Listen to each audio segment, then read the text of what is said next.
the methods of credit control by RBI. So in the previous classes, we had a discussion with regard to the establishment of RBI and functions of RBI, then the organizational structure of the RBI. Then can you tell me when RBI established? Anybody in the class? The year of establishment of RBI. Anybody knows? Yeah, that is RBI has been established in the year 1935. Okay. Then we also had a discussion with regard to functions of the RBI. Then in today's class we are going to discuss about methods of credit control by RBI, Reserve Bank of India. Okay. So here when it comes to controlling the credit, the RBI is having two options. One is quantitative method. One is quantitative method. One more is qualitative method. One is quantitative method. One more is qualitative method. So here, when it comes to quantitative method, it is all about the interest rates. All about the interest rates. So let us discuss one by one. Okay. So number one is bank rate. Okay. Bank rate. That is, it is the rate of interest at which central bank lends funds to the commercial bank. That is, when the commercial bank requires funds, at that time the RBI will be giving loan against the security papers given by the commercial bank.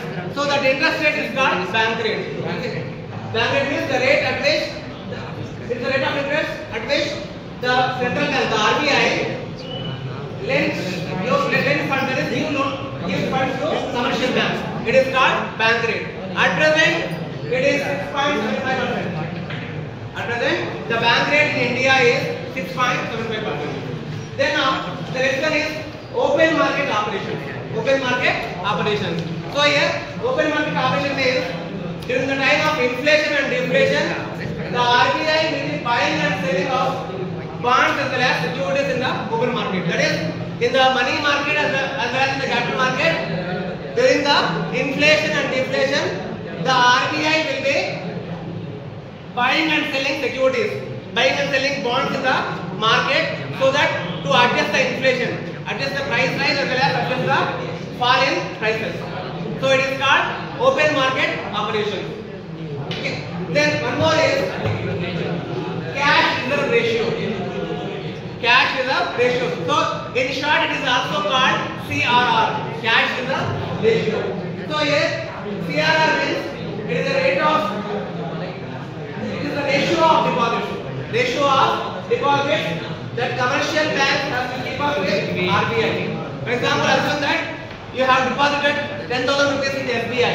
So the SBI out of 10,000, it has to keep 4.5% with RBI. For example, assume that a branch of SBI has collected 1,000 crores. Okay. A bank of SBI has collected 1,000 crores as a deposit in a day. So at that time, 4.5% it has to keep with the RBI as a reserve. Okay. So that is the ratio. The interest rate is called CRR. CRR means the ratio or the percentage of deposits with the commercial bank has to keep up with the RBI central bank. It is at present it is 4.5. So you should keep in mind that, for example, if any branch of SBI is receiving 1,000 crores as a deposit in a day, it has to keep 4.5% as a reserve with the RBI. Then one more is statutory liquidity ratio. It is also called SLR. Then this one is called CRR. Then SLR, statutory liquidity ratio, which means that it is a ratio or percentage of deposits that commercial bank has to keep up with itself. Themselves. There are as many commercial banks are there. They have to maintain certain percentage of deposits with themselves out of the deposits which they have received. For example, assume that the SBI has received 1,000 crores. Then after CRR, it has to maintain SLR also. That is, at present it is 18%. Okay, 18% it has to maintain deposits with itself, with themselves. So it is called SLR. That is the percentage or ratio of deposits that the commercial bank has to keep up with themselves. It is called SLR. Okay. Then at present it is 18%. Then now one more is repo rate. Repo rate. So here repo rate means lending rate of RBI. That is whenever the commercial banks, the other financial institutions require funds, okay, to meet their demand. At that time, the RBI will be giving funds to the commercial bank. The rate of interest is said to be repo rate. Okay. Lending rate of RBI is called repo rate in short. So at present it is 6.5. The interest rate at which the RBI gives loans to commercial banks is 6.5. One more is reverse repo rate. Sometimes the RBI will borrow. That is when there is a inflation in a country, price rise in a country, at that time the RBI will be borrowing funds from the commercial banks. It will suck out, it will take away the extra money from the market as well as from the commercial banks. During the when there is excess demand or when there is a increase in the price level, at that time it will take away the extra money in circulation into the RBI. So here the borrowing rate of RBI is called reverse repo. At that time, at present, the reverse repo rate is 3.35%. For example, if RBI is borrowing funds from the financial institutions or it is borrowing funds from commercial banks, the rate of interest it gives is 3.35. So that's about the reverse repo rate. Then one more is there. That is marginal standing facility, MSL. Marginal standing facility. So here it is the reserve which is kept by RBI against the risk. For example, any crisis is occurring, any calamity comes, at that time that reserve will be used by the RBI. Okay. During the calamities, natural calamities, during any financial crisis, then during depression, during any time of recession, the RBI will use this reserve. It is called marginal standing facility. So I have written like reserve against risk. Okay. At present it is 6.75. It is equal to the bank rate. Okay. And then other than this, the other method of controlling credit by RBI is quantitative methods. These are all quantitative methods, interest rate, on basis of interest rate. Then these are all qualitative measures. Qualitative methods are, you can also say qualitative measures of the RBI to control credit in the economy. Then here, one is margin requirement. Margin requirement. So here margin requirement is difference between market value of the loan and security value of the loan. Usually the loan value will be like on the paper it will be different, but what actually you pay is different. You will be paying more. For example, if you are taking 10 lakhs as a personal loan, okay, but at the end of the tenure you will be paying about 17 lakhs, about 15 lakhs. Okay.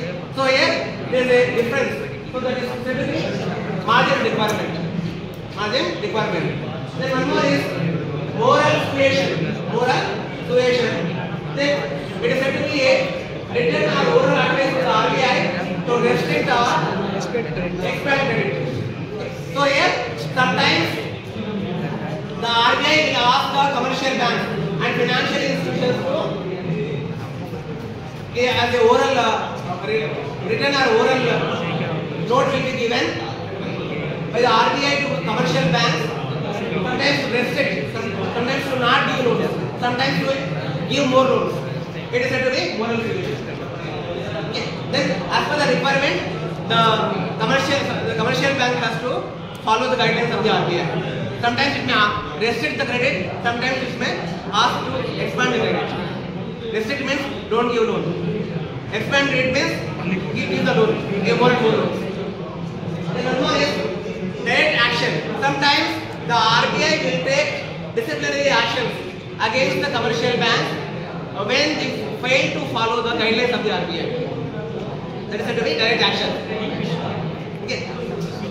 For example, if they are failed to maintain the interest rates as par with the RBI guidelines, at that time the RBI will impose fines, penalties on the commercial banks also. This is not direct action.